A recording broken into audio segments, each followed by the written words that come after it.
Hi all, എല്ലാവർക്കും ace ആപ്പിലേക്ക് സ്വാഗതം. നമ്മൾ ഡിസ്കസ് ചെയ്യാൻ പോകുന്നത് SSC RRB പോലുള്ള എക്സാമുക്ക് ചോദിച്ചിട്ടുള്ള കുറച്ച് പ്രീവിയസ് ക്വസ്റ്റ്യൻസ് ആണ്. അപ്പോൾ നമുക്ക് ചോദ്യത്തിലേക്ക് കിടക്കാം. ചോദ്യം ഇതാണ്: 2 pipes A and B can fill a tank in 10 minutes and 20 minutes respectively. Pipe C can empty the tank in 30 minutes. All the 3 pipes are opened at a time in the beginning. However, pipe C is closed 2 minutes before the tank is filled. In what time will the tank be full? In minutes. അപ്പോൾ നമുക്ക് answer കണ്ടുപിടിക്കേണ്ടത് മിനിറ്റിലാണ് കണ്ടുപിടിക്കേണ്ടത്. അപ്പോൾ question നന്നായിട്ട് വായിച്ച് നോക്കുക. എന്നിട്ട് എന്താണ് പറഞ്ഞേക്കുന്നതെന്ന് ശ്രദ്ധിച്ച്. 3 പൈപ്പുണ്ട്, എയും ബിയും സിയും. എയും ബിയും ടാങ്ക് എന്ത് ചെയ്യുന്നു? ഫില്ല് ചെയ്യുന്നു. സി എന്ന പൈപ്പ് എന്ത് ചെയ്യുന്നു? ടാങ്ക് എംറ്റി ചെയ്യുന്നു. ഇനി ഫില്ല് ആകുന്നതിന് 2 മിനിറ്റ് മുമ്പ് എന്ത് ചെയ്യുന്നു? പൈപ്പ് സി ക്ലോസ് ചെയ്യുന്നു. ആദ്യം 3 പൈപ്പ് ഒരുമിച്ച് ഓപ്പൺ ചെയ്യുന്നു. അതിനുശേഷം 2 മിനിറ്റ് കൂടെ ഫില്ല് ചെയ്യാനുള്ളപ്പോൾ സി ക്ലോസ് ചെയ്യുന്നു. അങ്ങനെയാണെങ്കിൽ ടാങ്ക് എത്ര സമയം കൊണ്ട് ഫില്ലാവും? ഇതാണ് നമുക്ക് കണ്ടുപിടിക്കേണ്ടത്. അപ്പോൾ നമുക്ക് ആൻസറിലേക്ക് കിടക്കാം. ഓക്കെ, ക്വസ്റ്റ്യൻ പറഞ്ഞേക്കുന്നത് ഇതാണ്: എ എന്ന പറയുന്ന പൈപ്പിന് ടാങ്ക് ഫില്ല് ചെയ്യാൻ എത്ര മിനിറ്റ് വേണം? 10 മിനിറ്റ്. ബി എന്ന പൈപ്പിന് ടാങ്ക് ഫില്ല് ചെയ്യാൻ എത്ര സമയം വേണം? 20 മിനിറ്റ്. ഇനി സി എന്ന പൈപ്പിന് ടാങ്ക് എംറ്റി ചെയ്യാൻ എത്ര സമയം വേണം? 30 മിനിറ്റ് വേണം. അപ്പോൾ എംറ്റി ആയതുകൊണ്ടാണ് നമ്മൾ ഈ നെഗറ്റീവ് സൈൻ ഇട്ടേക്കുന്നത് കേട്ടോ. അപ്പോൾ ഫില്ല് ചെയ്യാൻ 10 മിനിറ്റ്സ് എക്ക്, ബിക്ക് ഫില്ല് ചെയ്യാൻ 20 മിനിറ്റ്സ്, സിക്ക് എംറ്റി ചെയ്യാൻ എത്ര സമയം വേണം? 30 മിനിറ്റ്സ്. അപ്പോൾ നമുക്ക് ആദ്യം എന്താ ചെയ്യേണ്ടത്? ടോട്ടൽ വർക്ക് കണ്ടുപിടിക്കണം. ടോട്ടൽ വർക്ക് എങ്ങനെയാണ് കണ്ടുപിടിക്കേണ്ടത്? ഇതിൻ്റെ LCM കണ്ടാൽ ടോട്ടൽ വർക്കായി. ഏതിൻ്റെയൊക്കെ LCM? 10, 20, 30 ഈ സംഖ്യയുടെ LCM കാണുക. 10ൻ്റെയും 20ൻ്റെയും 30ൻ്റെയും LCM എത്രയാണ്? ഇതിൻ്റെ LCM എന്ന് പറയുന്നത് ശ്രദ്ധിക്കുക. നമുക്ക് LCM കാണാൻ വേണ്ടി ഒരു മെത്തേഡ് എന്ന് പറഞ്ഞാൽ, ഈ തന്നിരിക്കുന്ന 3 സംഖ്യകളിൽ വലിയ സംഖ്യയോ അല്ലെങ്കിൽ അതിൻ്റെ മൾട്ടിപ്പിളോ ആയിരിക്കും LCM എന്ന് പറഞ്ഞാൽ. ഇപ്പോൾ വലിയ സംഖ്യ അതെവിടെ? 30 ആകാം LCM, അല്ലെങ്കിൽ 30ൻ്റെ മൾട്ടിപ്പിൾ ആകാം. അപ്പോൾ നമ്മൾ നോക്കേണ്ടത്തോളം ഈ 30നെ 10 ബാക്കി സംഖ്യ കൊണ്ട് ഡിവൈഡ് ചെയ്യാൻ പറ്റുമോ നോക്കുക. 30 നോക്കിക്കേ, 10 കൊണ്ട് ഡിവൈഡ് ചെയ്യാം. പക്ഷേ 30നെ 20 കൊണ്ട് ഡിവൈഡ് ചെയ്യാൻ പറ്റുമോ? ഇല്ല. അപ്പോൾ LCM 30 അല്ല. അപ്പോൾ ഇനി 30ൻ്റെ അടുത്ത മൾട്ടിപ്പിൾ എടുക്കുക. 30ൻ്റെ അടുത്ത മൾട്ടിപ്പിൾ 60. ഓക്കെ, 60നെ 20 കൊണ്ട് ഡിവൈഡ് ചെയ്യാം, 10 കൊണ്ട് ഡിവൈഡ് ചെയ്യാം. അപ്പോൾ LCM ഏതാ? 60. അപ്പോൾ LCM 60 നേടി എന്ന് പറഞ്ഞാൽ ടോട്ടൽ വർക്കാണ് 60. അപ്പോൾ ടോട്ടൽ വർക്ക് 60 നേടി. ഇനി നമ്മൾ എന്ത് ചെയ്യും? ഓരോരുത്തരുടെ എഫിഷ്യൻസി കണ്ടുപിടിക്കുക. പൈപ്പ് എ എന്ന പൈപ്പിൻ്റെ എഫിഷ്യൻസി നോക്കിക്ക്. എക്ക് എത്ര ടൈം വേണം? 10 മിനിറ്റ് വേണം. അപ്പോൾ എയുടെ എഫിഷ്യൻസി എത്രയാണ്? 60/10 6. ഇതാണ് എയുടെ എഫിഷ്യൻസി. ബിയുടെ എഫിഷ്യൻസി എന്തായിരിക്കും? ബിക്ക് 20 മിനിറ്റ് വേണം. അപ്പോൾ 60/20 3 ആയിരിക്കും ബിയുടെ എഫിഷ്യൻസി. ഇനി സിയുടെ എഫിഷ്യൻസിയോ? സിക്ക് 30 മിനിറ്റ് വേണം എംറ്റി ചെയ്യാൻ. അപ്പോൾ എംറ്റി ചെയ്യുന്നതുകൊണ്ട് നമ്മൾ എന്ത് ചെയ്യണം? അതിനെ നെഗറ്റീവ് വർക്കായിട്ട് എടുക്കണം. അപ്പോൾ നെഗറ്റീവ് വർക്കാണെങ്കിൽ 60/3 30 എത്ര കിട്ടും? 2 -2 എന്ന് കിട്ടി. ഇതാണ് ഓരോരുത്തരുടെയും എഫിഷ്യൻസി അല്ലേ. നോക്കിക്കുക, 6 + 3 ഇവിടെ 6. എയുടെ എഫിഷ്യൻസി 6, ബിയുടെ എഫിഷ്യൻസി 3, സിയുടെ എഫിഷ്യൻസി -2. -2 വരാൻ കാരണം എന്താ? എംറ്റി ചെയ്യുന്നതുകൊണ്ടാണ് -2 എന്ന് വരുന്നത്. ഇനി എന്താ ക്വസ്റ്റ്യൻ പറഞ്ഞേക്കണേ? എല്ലാ പൈപ്പും തുടക്കത്തിൽ ഓപ്പൺ ചെയ്തിരിക്കുകയാണ്. ഇനി C is closed 2 minutes before the tank is filled എന്ന് പറഞ്ഞാൽ ടാങ്ക് ഫില്ല് ചെയ്യാൻ 2 മിനിറ്റ് ഉള്ളപ്പോഴാണ് എന്ത് ചെയ്യുന്നത്? സി ക്ലോസ് ചെയ്യുന്നത്. അങ്ങനെയാണെങ്കിൽ അവസാനത്തെ 2 മിനിറ്റ് ആരൊക്കെയാണ് വർക്ക് ചെയ്യുന്നത്? എയും ബിയും മാത്രമല്ലോ, സി ഇല്ലല്ലോ, സി ക്ലോസ് ചെയ്തേക്കുമല്ലേ. അപ്പോൾ അവസാനത്തെ 2 മിനിറ്റിൽ ആരൊക്കെയുള്ള? എയും ബിയും മാത്രമേ ഉള്ളൂ. ലാസ്റ്റ് 2 മിനിറ്റിൽ എയും ബിയും മാത്രം. അപ്പോൾ എയും ബിയും ചെയ്യുന്ന വർക്ക് എത്രയാണെന്ന് നോക്കുക. എയും ബിയും ബിയുടെ എഫിഷ്യൻസി എത്രയാണ്? 6, 3. എയുടെ എഫിഷ്യൻസി 6, ബിയുടെ എഫിഷ്യൻസി 3. അപ്പോൾ 6 + 3 9 ആണ്. അപ്പോൾ എ പ്ലസ് ബിയുടെ എഫിഷ്യൻസി എത്രയാണ്? 6 + 3 9 ആണ്. ഇത് എത്രയാണ്? 1 മിനിറ്റ് ചെയ്യുന്ന വർക്കാണ്. 1 മിനിറ്റ് ചെയ്യുന്ന വർക്ക്. അപ്പോൾ 2 മിനിറ്റ് ചെയ്യുന്ന വർക്ക് എന്തായിരിക്കും? 2 × 9 അല്ലേ. 2 മിനിറ്റ് ചെയ്യുന്ന വർക്ക് 2 × 9 എത്ര കിട്ടും ആൻസർ? 18 വർക്ക്. ഇത്രയും വർക്കാണ് ആര് ചെയ്യുന്നത്? അവസാനത്തെ 2 മിനിറ്റ് കൊണ്ട് എയും ബിയും ചെയ്യുന്നത്. ഇനി എന്താ ചെയ്യുന്നത്? ബാക്കി സമയത്തെല്ലാം ഈ 3 പൈപ്പ് ഉണ്ടല്ലോ, ഓപ്പൺ അല്ലേ. എയും ബിയും സി ഓപ്പൺ ആണ്. അപ്പോൾ ഇനി റിമൈനിങ് വർക്ക് എത്രയാണെന്ന് നോക്കുക. നോക്കി, നമ്മുടെ ടോട്ടൽ വർക്ക് എത്രയാണെന്ന് എടുത്ത് 60 വർക്കെന്ന് എടുത്ത്. 60 വർക്ക് ഉണ്ടെങ്കിൽ ഇപ്പോൾ എത്ര വർക്ക് തീർന്നു? 18 വർക്ക് തീർന്നു. അപ്പോൾ 60ൽ നിന്ന് 18 കുറച്ചാൽ എത്ര? നോക്കി, 60 - 18 എത്ര കിട്ടി? 42 വർക്കാണ് ഇനി ഉള്ളത്. ഈ 42 വർക്ക് ആരൊക്കെയാണ് ചെയ്യുന്നത്? തുടക്കത്തിൽ എ ഉണ്ട്, ബി ഉണ്ട്, സി ഉണ്ട്. അപ്പോൾ അവരുടെ എഫിഷ്യൻസി നോക്കിക്കേ.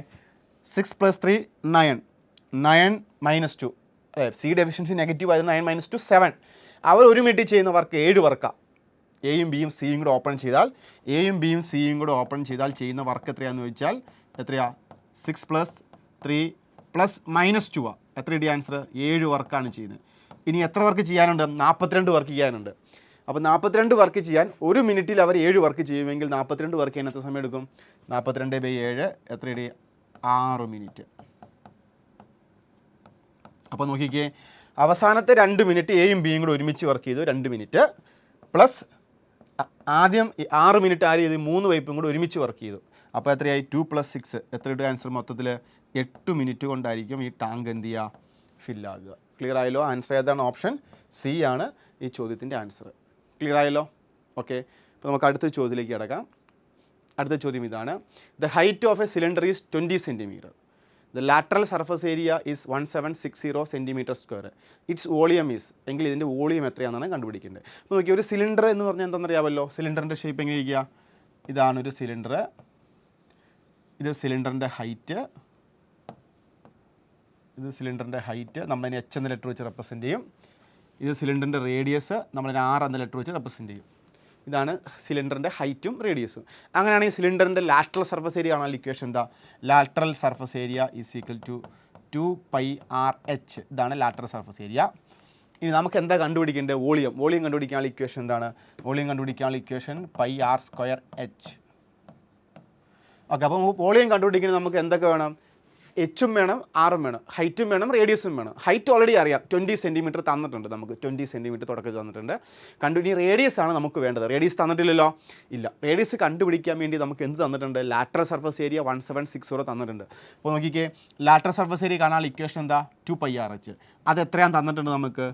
2πRH ഈസ് ഈക്വൽ ടു 1760 തന്നിട്ടുണ്ട്. ഇതിൽ നിന്ന് നമ്മൾ എന്ത് ചെയ്യുക? റേഡിയസ് സോൾവ് ചെയ്തെടുക്കുക. അപ്പോൾ നമുക്ക് സബ്സ്റ്റിറ്റ്യൂട്ട് ചെയ്താൽ മതി. 2 ഇൻറ്റു പൈയുടെ വാല്യൂ നമുക്കറിയാം, അത്രയും 22/7 ഇൻറ്റു റേഡിയസ് നമുക്കറിയില്ല, അതാണ് കണ്ടുപിടിക്കേണ്ടത്. ഹൈറ്റ് അറിയാം, തന്നിട്ടുണ്ട് 20 ഈസ് ഈക്വൽ ടു 1760. അപ്പോൾ ഇതിൽ നമുക്ക് റേഡിയസ് എങ്ങനെ കണ്ടുപിടിക്കാം? Radius equal to 1760. ഈ 7 നേരെ മേളിലേക്ക് പോകുമ്പോൾ ഇൻറ്റു 7 എന്നായി, ഡിവൈഡ് ബൈ ഈ 2 22 20 താഴേക്ക് വരുമ്പോൾ 2 ഇൻറ്റു 22 ഇൻറ്റു 20. ക്യാൻസൽ കളഞ്ഞാൽ നോക്കിക്കേ, ഈ 0 ക്യാൻസലായി. 172/2 എത്ര കിട്ടും ആൻസർ? 88. 88/22 എത്ര കിട്ടും? 4 ഡിവൈഡഡ് ബൈ 2 എന്ന് കിട്ടി. അപ്പോൾ ആൻസർ എത്ര കിട്ടി? Radius equal to 2 into 7 14. അപ്പോൾ നമുക്ക് റേഡിയസ് കിട്ടി. ഇനി നമുക്ക് വോളിയം കാണാൻ വേണ്ടി എന്ത് ചെയ്താൽ മതി? ഈ വാല്യൂ സബ്സ്റ്റിറ്റ്യൂട്ട് ചെയ്താൽ പോരെ? πr²H. അതാണ് വോളിയം കാണാൻ ഇക്വേഷൻ. ഇപ്പോൾ സബ്സ്റ്റിറ്റ്യൂട്ട് ചെയ്യുമ്പോൾ നോക്കിക്കേ, വോളിയം ഈസ് ഈക്വൽ ടു പൈയുടെ വാല്യൂ 22/7. R² എന്ന് പറയുമ്പോൾ റേഡിയസ് എത്രയാണ്? 14 ഇൻറ്റു 14 ഇൻറ്റു ഹൈറ്റ് എത്രയാണെന്ന് കിട്ടിയേക്കുന്നത്?